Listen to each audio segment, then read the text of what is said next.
प्रभु आप लोगों के साथ हो और आपकी आत्मा के साथ। संत मती के अनुसार आज का पवित्र सुसमाचार। हे प्रभु तेरी महिमा हो। अध्याय 5 पद संख्या 17 से 37 तक। यीशु ने अपने शिष्य से कहा, ये ना समझो कि मैं संहिता अथवा नबियों के लेखों को रद्द करने आया हूं। उन्हें रद्द करने नहीं बल्कि पूरा करने आया हूं। मैं तुम लोगों से कह देता हूं, आकाश और पृथ्वी भले ही टल जाएं, किंतु संहिता की एक मात्रा अथवा एक बिंदु भी बिना पूरा हुए नहीं टलेगा। इसलिए जो उन छोटी से छोटी आज्ञाओं से एक को भी भंग करता और दूसरों को ऐसा करना सिखाता है, वो स्वर्ग राज्य में छोटा समझा जाएगा। जो उनका पालन करता और उन्हें सिखलाता है, वो स्वर्ग राज्य में बड़ा समझा जाएगा। मैं तुम लोगों से कह देता हूं, यदि तुम्हारी धार्मिकता शास्त्रियों और फरीसियों की धार्मिकता से गहरी नहीं हुई तो तुम स्वर्ग राज्य में प्रवेश नहीं करोगे। तुम लोगों ने सुना है कि पूर्वजों से कहा गया है, हत्या मत करो। यदि कोई हत्या करे तो वो कचहरी में दंड के योग्य ठहराया जाएगा। परंतु मैं तुमसे कह देता हूं, जो अपने भाई पर क्रोध करता है वो कचहरी में दंड के योग्य ठहराया जाएगा। यदि वो अपने भाई से कहे, रे मूर्ख, तो वो महासभा में दंड के योग्य ठहराया जाएगा। और यदि वो कहे, रे नास्तिक, तो वो नरक की आग के योग्य ठहराया जाएगा।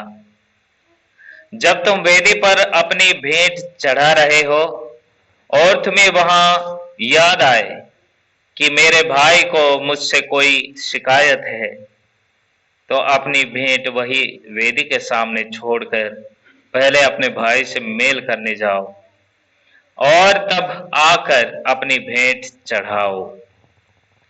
कचहरी जाते समय रास्ते में ही अपने मुद्दई से समझौता कर लो।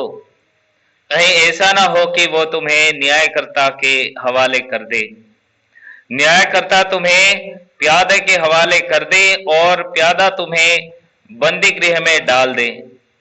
मैं तुमसे कह देता हूं, जब तक कौड़ी कौड़ी ना चुका दोगे तब तक वहां से नहीं निकल पाओगे। तुम लोगों ने सुना है कि कहा गया है, वे विचार मत करो। परंतु मैं तुमसे कहता हूं, जो बुरी इच्छा से किसी स्त्री पर दृष्टि डालता है वह अपने मन में उनके साथ वे विचार कर चुका है। यदि तुम्हारी दाहिनी आंखें तुम्हारे लिए पाप का कारण बन जाए तो उससे निकल कर फेंक दो। अच्छा यही है कि तुम्हारे अंगों में से एक नष्ट हो जाए, किंतु तुम्हारा सारा शरीर नरक में ना डाला जाए। और यदि तुम्हारा दाहिना हाथ तुम्हारे लिए पाप का कारण बन जाए तो उसे काट कर फेंक दो। अच्छा यही है कि तुम्हारे अंगों में से एक नष्ट हो जाए, किंतु तुम्हारा सारा शरीर नरक में न जाए। यह भी कहा गया है, जो कोई अपनी पत्नी को त्यागे वो उसे त्याग पत्र दे दे। परंतु मैं तुमसे कहता हूं, वे विचार को छोड़ किसी अन्य कारण से जो अपनी पत्नी को त्याग देता है वो उससे बेविचार करता है। वो जो त्यागी हुई स्त्री से विवाह करता है वो बेविचार करता है। तुम लोगों ने ये भी सुना है कि पूर्वजों से कहा गया है, झूठी शपथ मत खाओ। प्रभु के सामने खाई हुई शपथ को पूरा करो। परंतु मैं तुमसे कहता हूं, शपथ कभी नहीं खानी चाहिए, ना तो स्वर्ग की क्योंकि वो ईश्वर का सिंहासन है, ना पृथ्वी की क्योंकि वो उसका पावदान है, ना यरूशलेम की, क्योंकि वो राजाधिराज का नगर है, और ना अपने सिर की, क्योंकि तुम इसका एक बाल भी सफेद या काला नहीं कर सकते। तुम्हारी बात इतनी हो, हाँ कि हाँ, नहीं कि नहीं।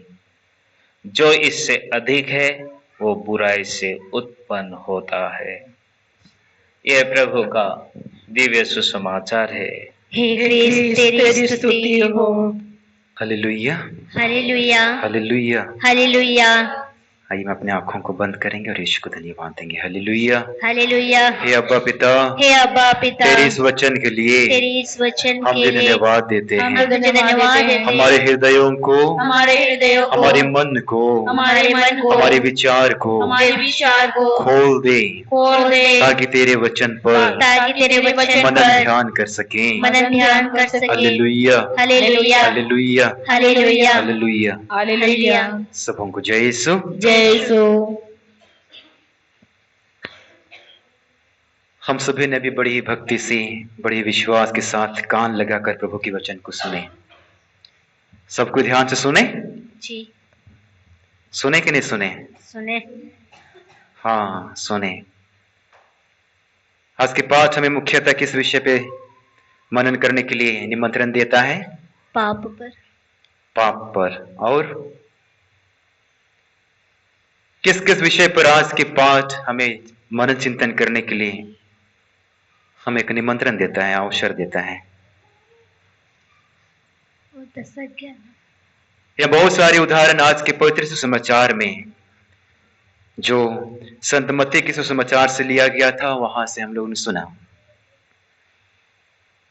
वहां बहुत सारे दिशा निर्देश दिए गए हैं वे प्रभु के भक्तों के लिए, प्रभु पर विश्वास करने वाले लोगों के लिए। और मुख्यतः जब हम मनन करते हैं आज के इस तीनों पाठ में, तो ईश्वर हमें उस निर्णयदायी शब्द के बारे में विचार करने के लिए हमें निमंत्रण देता है, एक अवसर देता है, जिसको हम कहते हैं अंग्रेजी में चॉइस। चयन करना, छांटना, और अपने जीवन में कैसे जीना है इसके बारे में निर्णय करना खुद पर निर्भर होता है। Hallelujah, hallelujah, hallelujah, hallelujah, hallelujah. Hallelujah. इसलिए ईश्वर ने हमारे जीवन में और हमारे जीवन शैली को जीने की पद्धति और जो भी वह मार्ग अपनाया वह सर्वश्रेष्ठ था, वह उत्तम था और वह अति प्रसन्नीय था, क्योंकि ईश्वर ने प्रारंभ से ही सारी सृष्टि की रचना की। सारी सृष्टि की रचना की कि नहीं की? की। सारी सृष्टि की रचना की कि नहीं की? की है। हाँ, हम उत्पत्ति ग्रंथ अध्याय 1 में पढ़ते हैं, जहां ईश्वर ने अपना वक्त लिया, अपना समय लिया और सारे चीजों को बेखूबी बनाया। वह किसी भी चीजों को उल्टा पलटा नहीं बनाया, वह सारी चीजों को करबद्ध बनाया। सबों को इतना ढंग से बनाया, ना कोई किसी से टकराता है, ना कोई किसी के विरुद्ध खड़ा होता है। जिसका काम कब है वो काम उसी वक्त पे करता है। Hallelujah, hallelujah, hallelujah. इसलिए हम कह सकते हैं कि ईश्वर ने अपने विचार और अपनी प्रतिज्ञा को बड़े ही बेखूबी निभाया और वह सारी सृष्टि की रचना करने के लिए प्राथमिकता से, प्रारंभ से और शुरू से ही वह स्पष्टता दी। और इसीलिए उसकी बनाई हुई हर एक चीज क्या है? अति सुंदर है। क्या है? अति सुंदर। अति सुंदर है, बहुत अच्छा है। क्योंकि उत्पत्ति ग्रंथ अध्याय 1 में हम पाएंगे जहां ईश्वर ने सब कुछ की रचना की, जब उन्होंने मनुष्यों को अपने प्रतिरूप में बनाया, बनाने के तत्पश्चात उन्होंने क्या कहा? मनुष्य को हाँ, जब उन्होंने इंसान को गाढ़ा, उसके बाद विवेक प्रभु ने कहा सब कुछ अच्छा है। Hallelujah, hallelujah, hallelujah, hallelujah, hallelujah. Hallelujah. इसलिए ईश्वर की बनाई हुई चीजों पर, ईश्वर के दिए हुए नियम पर हम कोई भी खोट नहीं निकाल सकते हैं। निकाल सकते हैं क्या? नहीं, नहीं निकाल सकते हैं, क्योंकि ईश्वर ने जिस किसी की भी रचना की है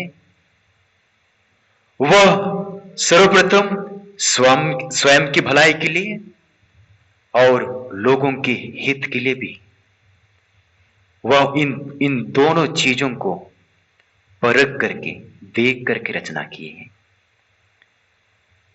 और इसकी रचना करने के लिए उन्होंने बड़ी ही सावधानी बरती है। अगर ईश्वर होते हुए भी वह सावधान नहीं रहता तो किसी ना किसी चीज को वह उलटफेर कर सकता था, क्योंकि हम विश्वास करते हैं, मानते हैं कि हमारा ईश्वर सर्वशक्तिमान ईश्वर है, दयालु ईश्वर है, प्रेममय ईश्वर है, करुणामय ईश्वर है। हम ये विश्वास करते हैं और हम ये जानते हैं कि ईश्वर के अंदर ये सारी चीजें गुण है। Hallelujah, hallelujah, hallelujah. हालेलुया। अगर इतना जानने के बाद अगर ईश्वर के अंदर भी घमंड होता तो वह तहस नहस कर सकता था, लेकिन उन्होंने ऐसा नहीं किया। Hallelujah, hallelujah, hallelujah. हालेलुया।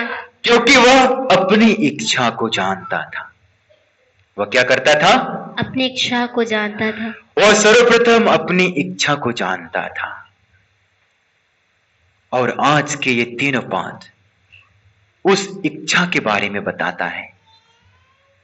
उस इच्छा के बारे में मनन चिंतन करने के लिए आज हमें एक निमंत्रण देता है, हमें एक अवसर देता है कि हमारी इच्छा क्या है, हमारी जिज्ञासा क्या है, हमारी लालसा क्या है, हम क्या करना चाहते हैं, हम कैसे जीना चाहते हैं, हम किसके लिए जीना चाहते हैं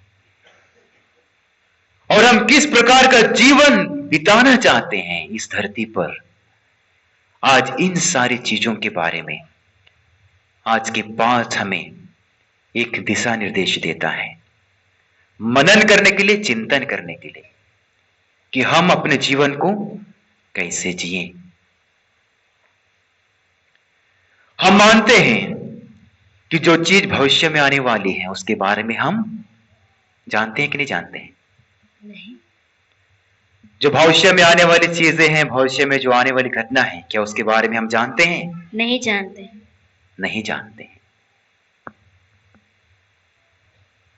लेकिन हां, ईश्वर ने उसे जानने के लिए हमें क्या दिया है? क्या दिया है? प्रज्ञा दी है। प्रज्ञा दिया है, बुद्धि दिया है, विवेक दिया है। और आज के दूसरे पाठ जो कुरिन्थियों के नाम पत्र से लिया गया है उसमें कहता है सर्वप्रथम ईश्वर की रहस्य को जानने के लिए उन्होंने हमारे लिए क्या दिया है? प्रज्ञा के साथ और क्या दिया है? सामर्थ्य, आत्मा, अपनी आत्मा को हमारे अंदर उड़ेला है। Hallelujah, hallelujah, hallelujah, hallelujah. और उसी आत्मा के द्वारा हम ईश्वर के रहस्य को जानने की एक क्षमता रख सकते हैं।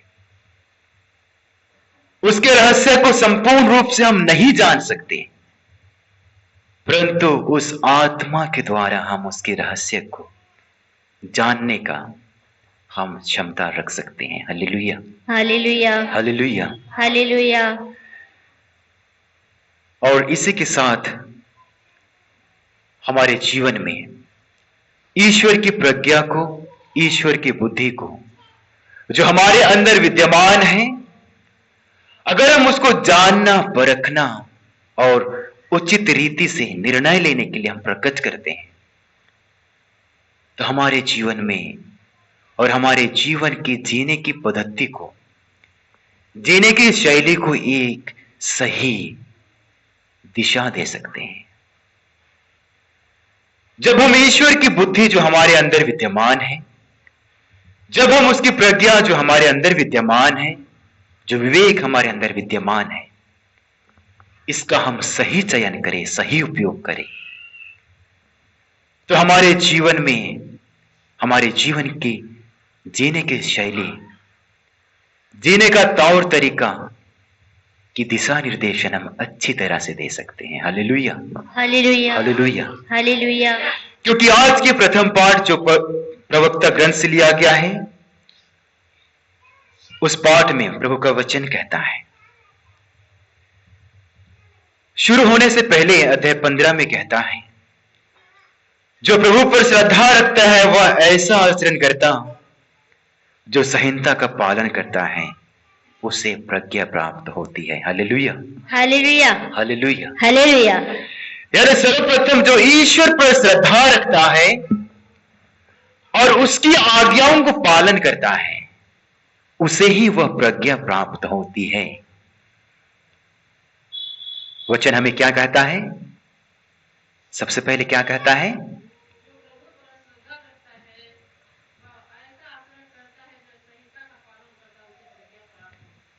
Hallelujah, hallelujah. यानी वचन हमें यह बताता है, जो प्रभु पर श्रद्धा रखते हुए अपना जीवन को बिताता है और जो उनकी शिक्षा को, यानी प्रभु की शिक्षा को पालन करते हुए अपना जीवन बिताता है, सबसे पहले उसे ही ईश्वर की प्रज्ञा प्राप्त होगी। Hallelujah, hallelujah, hallelujah, hallelujah, hallelujah. Hallelujah. क्योंकि ईश्वर ने सारी सृष्टि की रचना अपने सोच विचार से किया और मनुष्यों को भी अपने प्रतिरूप बनाया। ईश्वर ने हम सबों को अपने प्रतिरूप में बनाया है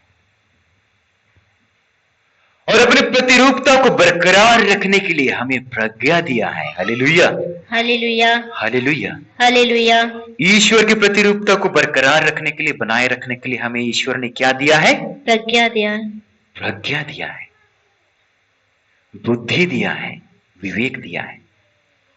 ये सारी चीजें कहां से मिलती है हमारे लिए, हमारे जीवन में? आत्मा से, ईश्वर से। कहां से मिली है? ईश्वर से। किसने दिया है? ईश्वर ने दिया है, ईश्वर ने दिया है। Hallelujah, hallelujah, hallelujah. हालेलुया। और उसका सही सदुपयोग करने के लिए दिया है, आत्मा। उसका सही उपयोग करने के लिए दिया है। क्योंकि हम पाते हैं अध्याय 15 पद संख्या 14 में वचन हमें यह कहता है, ईश्वर ने प्रारंभ में मनुष्य की सृष्टि की और उसे निर्णय करने की स्वतंत्रता प्रदान की है। Hallelujah, hallelujah, hallelujah. हालेलुया। आइए हम इस वचन को दोहराते हैं। ईश्वर ने प्रारंभ में मनुष्य की सृष्टि की मनुष्य की सृष्टि की और उसे निर्णय करने की स्वतंत्रता प्रदान की है, स्वतंत्रता प्रदान की है, स्वतंत्रता प्रदान की है। स्वतंत्रता प्रदान की है। Hallelujah, hallelujah, hallelujah, hallelujah, hallelujah. Hallelujah. जब हम अपने इच्छाओं को पूरा करना चाहते हैं, जब हम अपनी मनोकामनाओं को पूरा करने चाहते हैं, उसको पूरा करने के लिए ईश्वर ने हमें पूर्ण जिम्मेदारी सौंपा है, पूर्ण स्वतंत्रता प्रदान किया है। हम उत्पत्ति ग्रंथ में पाते हैं, जब ईश्वर ने आदम और हेवा को बनाया, उन्होंने उन दोनों को आदम वाटिका में रखा, उसे कुछ दिशा निर्देशन दिए। वह क्या था? उन्होंने कहा कि आप उस बीज के वृक्ष के फल को आप नहीं खा सकते हैं, आप अन्य पेड़ों के फल को खा सकते हैं। वह इसलिए उन्होंने कहा क्योंकि उसमें दो मुख्य बिंदु थी। वह मुख्य बिंदु क्या था? आप जाएंगे। क्या भला है, क्या बुरा है, इसके बारे में आप जान जाएंगे। और दूसरी बात क्या थी? आपकी आंखें खुल जाएंगी, ईश्वर के समान हो जाएंगे। अपनी आंखें खुल जाएगी, आप ईश्वर के समान बन जाएंगे। तो वचन हमें यह कहता है, जो अंग्रेजी में हम इसका वर्णन करते हैं, tree of knowledge and tree of life. एक पेड़ का फल हमें एक बुद्धि प्रदान करता है और पेड़ का फल एक हमें जीवन प्रदान करता है। यानी दो मुख्य बिंदु प्रभु ने हमारे बीच में आदम और हेवा के समान रखता है। जिस प्रकार से ईश्वर ने आदम और हेवा के बीच में रखा था, अगर आप ऐसा जीवन जीना चाहते हैं तो मैं आपको स्वतंत्र रूप से अपने वचन देता हूं। ईश्वर ये नहीं चाहते थे कि वे पाप करें, बस ईश्वर इतना ही चाहते थे कि आपकी जो इच्छा है उसको आप पूरा करें। Hallelujah, hallelujah. आदम और हेवा ने अपनी इच्छा को पूरा किया। पूरा किया कि नहीं किया? पूरा किया कि नहीं किया? आदम और हेवा ने अपनी इच्छा को बिना ईश्वर की इच्छा का अनुसरण करते हुए उन्होंने पालन किया। अपनी इच्छा को उन्होंने पूरा किया। वह इसलिए पूरा किया क्योंकि वह ईश्वर की इच्छा के अनुसार नहीं चला और वह अपनी इच्छा के अनुसार चलना शुरू किया और अपनी इच्छा उसे कहां ले गई? पाप के। अपनी इच्छा उसे पाप की ओर ले गई। Hallelujah, hallelujah, hallelujah, hallelujah. ऐसे ही घटना आज के प्रथम पाठ में जहां वचन हमें कहता है, प्रभु का वचन कहता है, यदि तुम चाहते हो तो आज्ञाओं का पालन कर सकते हो। वचन क्या कहता है? अगर तुम चाहते हो तो आज्ञाओं अगर तुम चाहते हो तो ईश्वर की आज्ञाओं का पालन कर सकते हो। अगर तुम नहीं चाहते हो तो ईश्वर की आज्ञाओं का भी पालन नहीं कर सकते हो। यानी ईश्वर ने हमारे लिए एक स्वतंत्रता प्रदान की है। वह हमें जबरदस्ती अनुसरण करने के लिए नहीं कहता है। ईश्वर ने हमें जबरदस्ती अपने वचन को पालन करने के लिए नहीं कहता है। वह क्या कहता है? वह कहता है अगर तुम चाहते हो, यानी वो हमें स्वतंत्रता प्रदान की है। ईश्वर ने हमारे जीवन में स्वतंत्रता दिया है और वह कहता है अगर तुम करना चाहोगे तो तुम कर लोगे। अगर तुम मेरी आज्ञाओं का पालन करना नहीं चाहोगे तो नहीं कर पाओगे। Hallelujah, hallelujah, hallelujah. और आगे वचन हमें यह कहता है, अगर तुम ईश्वर की आज्ञाओं का पालन करोगे तो क्या बने रहोगे? सदैव ईमानदार बने रहोगे। क्या बने रहोगे? सदैव ईमानदार बने रहो। हमेशा के लिए तुम ईमानदार बने रहोगे। Hallelujah, hallelujah. और ईमानदार, और तुम्हारी ईमानदारी में ही तुम्हारी इच्छा पूरी हो जाएगी। अगर तुम ईश्वर की आज्ञाओं का पालन करोगे तुम सदा ईमानदार बने रहोगे और अपने विश्वास में ईश्वर के प्रति सदा ईमानदार बने रहोगे तो तुम्हारी इच्छा और मेरी इच्छा भी पूर्ण हो जाएगी, पूरी हो जाएगी। Hallelujah, hallelujah. और यह इच्छा को चयन करने के लिए, इस इच्छा को पूरी करने के लिए ईश्वर ने हमें प्रज्ञा दिया है। क्या दिया है? प्रज्ञा दिया। प्रज्ञा दिया है, विवेक दिया है, बुद्धि दिया है, सोचने समझने की क्षमता दी है, शक्ति दी है। क्या भला है, क्या बुरा है, क्या अच्छा है और क्या पाप है, उसके बारे में भी हमें जानने के लिए बुद्धि दी है, प्रज्ञा दी है। जब हम इन सारी चीजों का अच्छी तरह से चयन करके अपने जीवन में लागू करते हैं तो हम ईश्वर के प्रति ईमानदार रहते हैं, अपने प्रति भी ईमानदार रहते हैं और लोगों के प्रति भी ईमानदार रहते हैं। Hallelujah, hallelujah, hallelujah, hallelujah, hallelujah. Hallelujah. यह प्रथम पाठ में ईश्वर के वचन हमें मुख्य बिंदु पर मनन करने के लिए कहता है। एक बिंदु वे कहता है कि तुम्हारे बीच में, तुम्हारे सामने मैं अग्नि और जल दोनों रखता हूं, हाथ बढ़ाकर उनमें से एक का चुनाव करो। अग्नि क्या को दर्शाता है?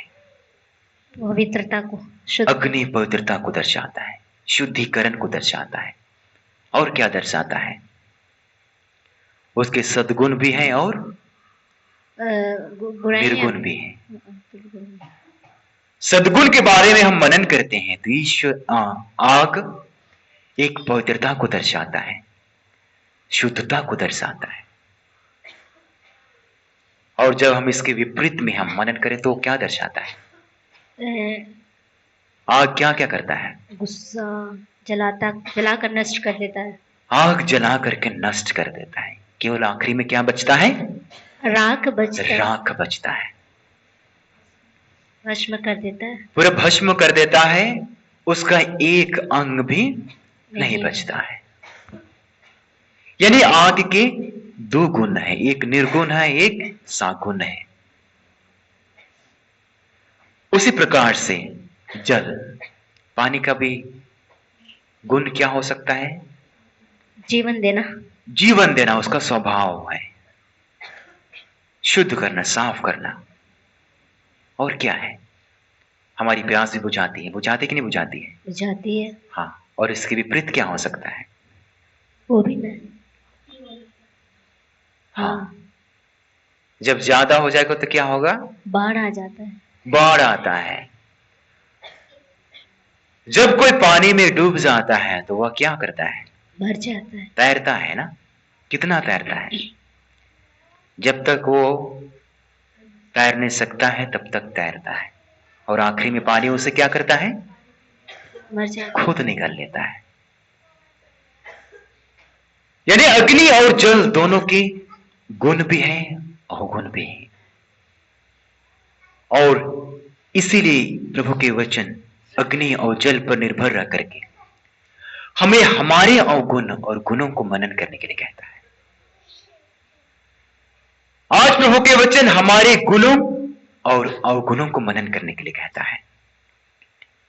हमारे अवगुण और गुण दोनों चीजों की जो मनन करने का पाठ हमें आज दिया है, आज के संत मत्ती के सुसमाचार जिनको हम सभी ने सुना है, उसमें बड़े ही अच्छे ढंग से दिया है। जब प्रभु का वचन कहता है,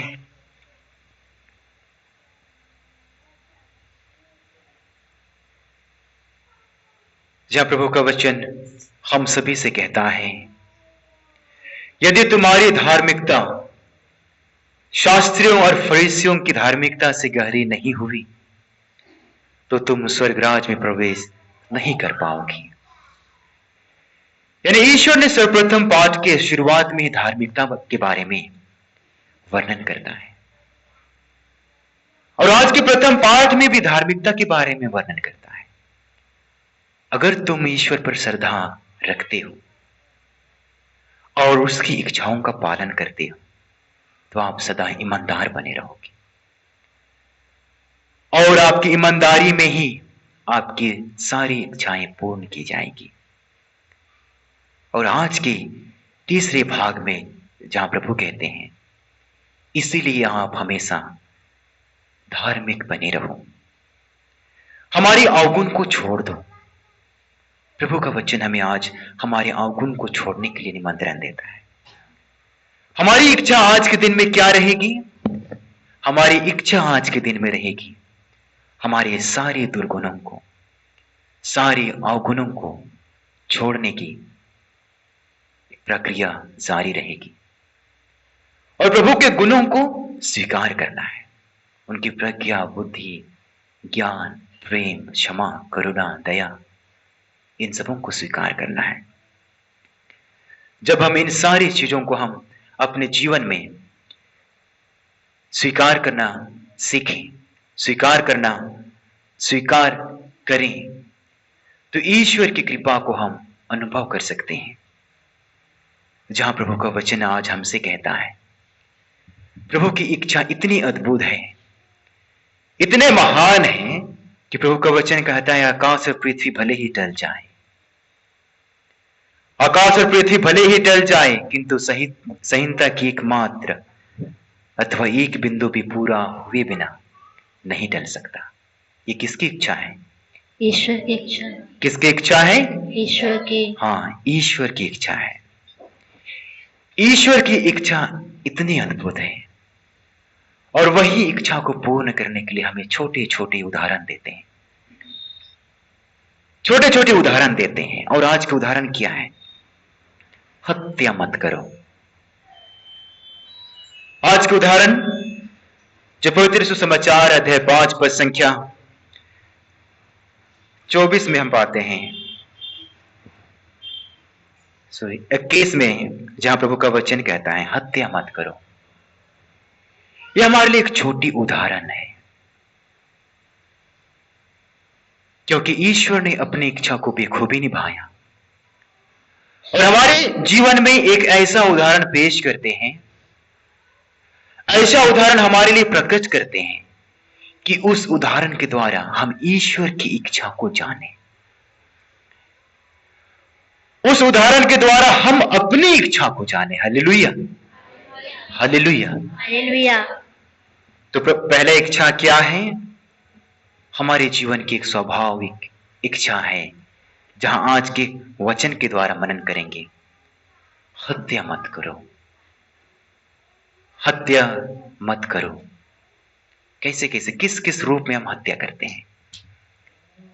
किस किस रूप में हत्या करते हैं? हत्या करने का प्रथम, जब हत्या करने के बारे में मनन करते हैं तो पहले हमारे मन में क्या विचार आता है? हथियार के साथ हत्या करना। हथियार के साथ हत्या करना। बातों से हत्या करना। और क्या आता है? हाँ, अपने वचन के द्वारा भी किसी के दिलों को दुखाना। जीभ के द्वारा। और क्या क्या आता है? जीभ अपने सोच विचार के द्वारा, अपने वचन के द्वारा। और क्या क्या आता है? आप लोगों के दिल को कैसे दुखाते हैं? गांव घर में बहुत अच्छे सुनने को मिलता है, रोज कभी ना कभी भजन कीर्तन चलता है। किस किस नाम पे? गाली गलौज दे करके अपना भजन कीर्तन करते हैं। करते हैं कि नहीं करते? करते हैं। कभी कभी रास्ते में हम लोग गुजरते हैं तो लगता है हाँ, आज भगवान प्रभु जी का भजन, मतलब नाम जप रहे हैं। और कैसे नाम जपते हैं? गाली दे करके। Hallelujah, hallelujah. जब हम गाली देते भी हैं, किसी के दिलों को दुखाते हैं, किसी की भावनाओं को ठेस पहुंचाते हैं, उसके द्वारा भी हत्या करते हैं। क्योंकि जब हम किसी चीज की हत्या करते हैं, उस दूसरे वस्तु या चीज में जो जीवन रहता है वो मर जाता है, मर जाता है। साधारण तौर से हम किसी को हत्या करते हैं या कोई फांसी लगा करके हत्या करता है तो वो सर्वनाश हो जाता है। जब हम अपने जीवन के द्वारा, अपने वचन के द्वारा, अपने बोली के द्वारा किसी को हम दुखित करते हैं, ठेस पहुंचाते हैं, तो उसके अंदर जो अच्छाई की भावना है वो धीरे धीरे क्या होती है? मर जाती है। तो स्वाभाविक रूप से उनका भी हम हत्या करते हैं। Hallelujah, hallelujah. तो प्रभु आज ऐसे अवगुणों को हटाने के लिए कहता है, प्रभु आज ऐसे इच्छाओं को दूर करने के लिए कहता है और सद्गुणों को अपनाने के लिए कहता है। और आज के और आगे हम पाएंगे, मुख्य बिंदु पर हम मनन करेंगे। और कहता है,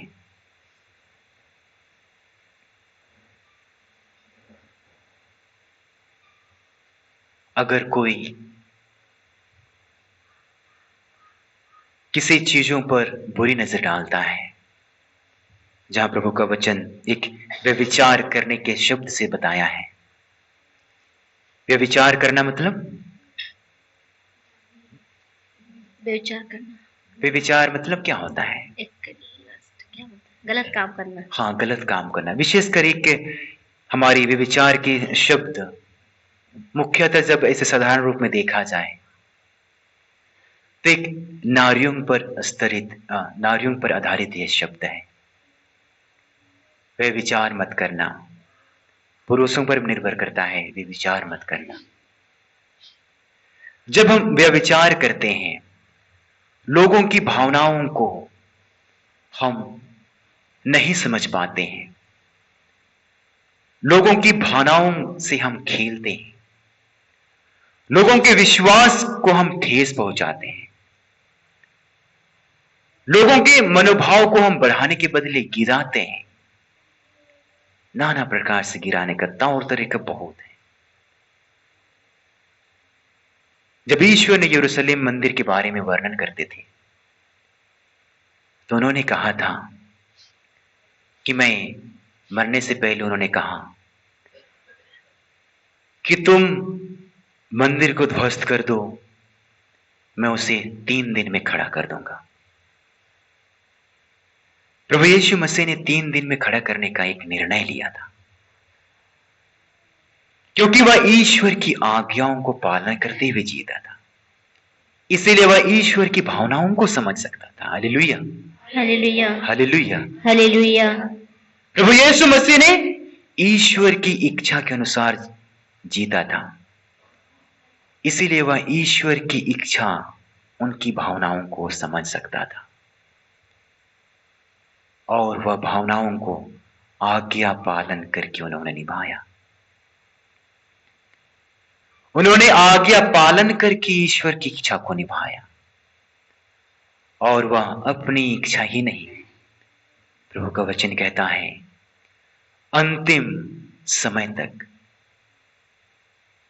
अंतिम सांस तक ईश्वर ने उसके प्रति वफादार बना रहा। Hallelujah, hallelujah, hallelujah, hallelujah. और इसी के द्वारा ही वह सारी मानव जाति का उद्धार कर पाया। Hallelujah, hallelujah.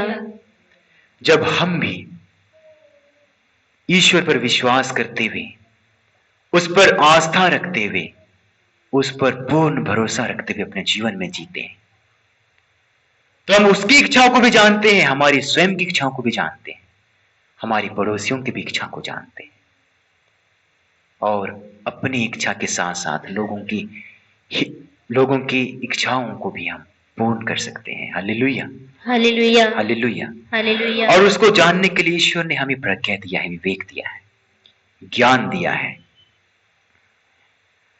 और इन सारी चीजों को संपूर्ण रूप से जानने के लिए ईश्वर ने हमें पवित्र आत्मा दिया है। क्या दिया है? पवित्र आत्मा, पवित्र आत्मा दिया है। जब हम प्रभु की आत्मा को स्वीकार करते हैं, हमारे दिल हृदय में प्रभु की आत्मा बसी है, इसके बारे में हम मनन करते हैं, तो इनके द्वारा हम ईश्वर की इच्छा को जानते हैं। Hallelujah, hallelujah, hallelujah, hallelujah. प्रभु यीशु मसीह के अंदर ही ईश्वर की आत्मा विद्यमान थी कि नहीं थी? थी, ईश्वर की आत्मा प्रभु यीशु मसीह के अंदर विद्यमान थी कि नहीं थी? थी, थी कि नहीं थी? थी। तो हमारे भक्त लोग को मालूम नहीं है, था कि नहीं था? था कि नहीं था? कोई नहीं कहते हैं, था। विश्वास करते हैं। हाँ, जब प्रभु यीशु मसीह को यूहन्ना बपतिस्ता ने यरदन नदी में बपतिस्मा दी, तो उसके ऊपर एक कपोत के रूप में पवित्र आत्मा आया। तब आकाश से यह एक वाणी सुनाई पड़ी। वह वाणी क्या था? हाँ, यह मेरा परम प्रिय पुत्र है, मैं इससे अत्यंत प्रसन्न हूं। हालेलुया, हालेलुया, यानी ईश्वर की आत्मा प्रभु यीशु मसीह में पहले से विद्यमान थी ईश्वर की आत्मा प्रभु यीशु मसीह में पहले से विद्यमान थी और आज भी हमारे जीवन में ईश्वर की आत्मा विद्यमान है। Hallelujah, hallelujah, hallelujah. हालेलुया। जब हम ईश्वर की आत्मा को हम संजोए रखते हैं, संभाल करके रखते हैं, हम उसको एक पोषित करके रखते हैं, प्रभु के वचन द्वारा उसको हम बनाए रखते हैं, प्रभु के वचन द्वारा हम उसको संभाल करके रखते हैं, तो इनके द्वारा हम ईश्वर की भावनाओं को समझ सकते हैं। पवित्र आत्मा की शक्ति के द्वारा हम ईश्वर की भावनाओं को समझ सकते हैं, उसकी इच्छा को हम जान सकते हैं और हमारी स्वयं की इच्छा को भी जान सकते हैं। क्योंकि प्रभु का वचन आज कुरिन्थियों के नाम पत्र में अध्याय 2 में कहता है, ईश्वर ने अपनी आत्मा द्वारा हम पर वही प्रकट किया है, क्योंकि आत्मा सब कुछ की ईश्वर के रहस्य को भी ढा लेता है। यानी ईश्वर की आत्मा जो हमारे अंदर विद्यमान है, वह ईश्वर की हर एक विचार को जानने के लिए एक शक्ति प्रदान करता है, क्षमता देता है। इसीलिए हमारे अंदर ईश्वर की आत्मा को हमेशा विद्यमान रखना है। अपने अवगुणों के द्वारा उसे मारना नहीं है, हमारे पापों के द्वारा उसे मारना नहीं है, हमारे कुकर्म के द्वारा उसे मारना नहीं है, क्योंकि ईश्वर की प्रज्ञा, बुद्धि, ज्ञान हमारे अंदर विद्यमान है और उसी प्रज्ञा, बुद्धि, ज्ञान को बरकरार रखने के लिए, उस पर मनन करने के लिए, उस पर चिंतन करने के लिए ईश्वर ने खुद को सहायता करने के लिए, हम सबों को सहायक प्रदान करने के लिए अपनी आत्मा को दिया है। जब हम उसकी आत्मा को भी हमारे जीवन में कार्य करने देते हैं, तो हम अच्छी कार्य कर सकते हैं, अच्छा निर्णय ले सकते हैं, अपने जीवन में जीने की प्रक्रिया को सही दिशा दे सकते हैं। Hallelujah, hallelujah, hallelujah, hallelujah. तो आइए हम प्रार्थना करें इसमें सब बलिदान में कि ईश्वर ने हमारी इच्छा को जानने के लिए,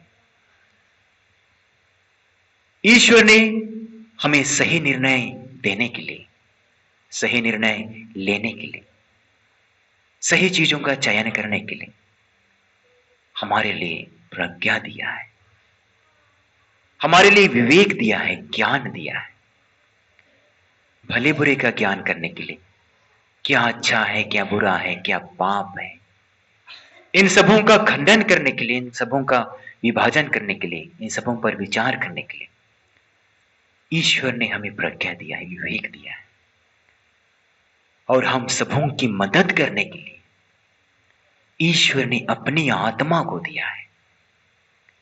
आइए हम ईश्वर से प्रार्थना करें कि ईश्वर ने जो आत्मा को हमारे जीवन में दिया है, उस आत्मा को अपने सत्कर्म द्वारा, अपने भलाई के काम द्वारा, लोगों के हित के कर्म द्वारा ईश्वर पर सदा रखे, पवित्र आत्मा को हमेशा उजागर रखे, पवित्र आत्मा को हमेशा जिंदा रखे, ताकि वह हमारे निर्णय में, हमारे कार्य में, हमारे स्वाभाविक जीवन में हमेशा कार्यरत रहे।